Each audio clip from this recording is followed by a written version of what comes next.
Airēšanas sports Limbažos ir populārs jau no 60. gadu beigām. Tas ir nopelniem bagātākais sporta veids Limbažos. Šeit trenējušies pasaules un Eiropas mēroga sacensību godalgoto vietu ieguvēji, kā arī olimpisko spēļu dalībnieki.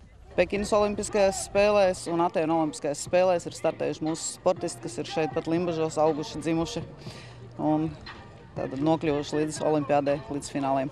Sacensībās tradicionāli jau 15 gadus piedalās Latvijas, Lietuvas un Igaunijas spēcīgākie sportisti. Taču iepriekšējos gadus sacensības aizvadītas ar citu nosaukumu.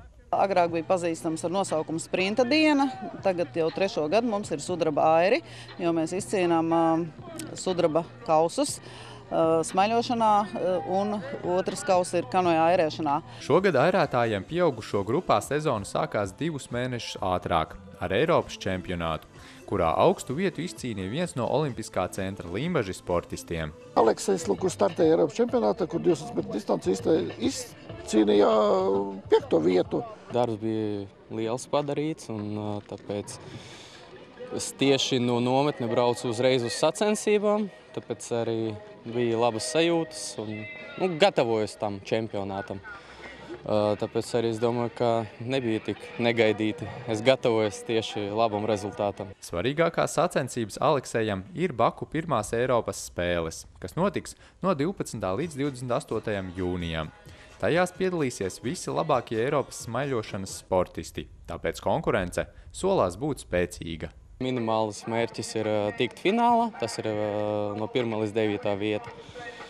Un pēc tam redzēsim. Es domāju, ka tagad liels darbs arī ieguldīts, jo tagad šeit ir sacensības, es negatavojos šitām sacensībām. Man 2 nedēļas liela slodze bija, un tagad, jo pat šodien no rīta jau bija treniņš, un man ir plāns, un es strādāju tās sacensības tikai tā, tāpēc, ka mājās man jānobrauc viņas. Dažādās vecuma grupās sportisti sacentās vieninieku un divnieku sprinta 200 metros, kā arī stafetē 4x200 metros.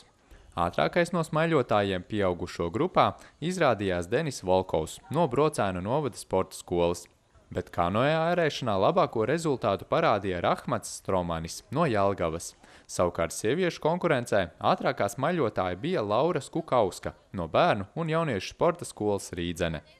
Labus rezultātus jauniešu grupā uzrādīja arī Sabīne Cirša no Limbažu un Salacgrīvas novadu sporta skolas, iegūstot dubultu uzvaru 200 metru smaiļošanā vieniniekos un smaiļošanas stafetē.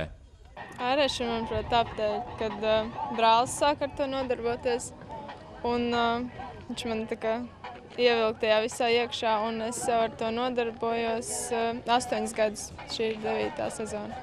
Sacensības sudraba airis notika Olimpiskā centra Limbaži airēšanas bāzē. Nākamās sacensības šeit plānotas jau 10.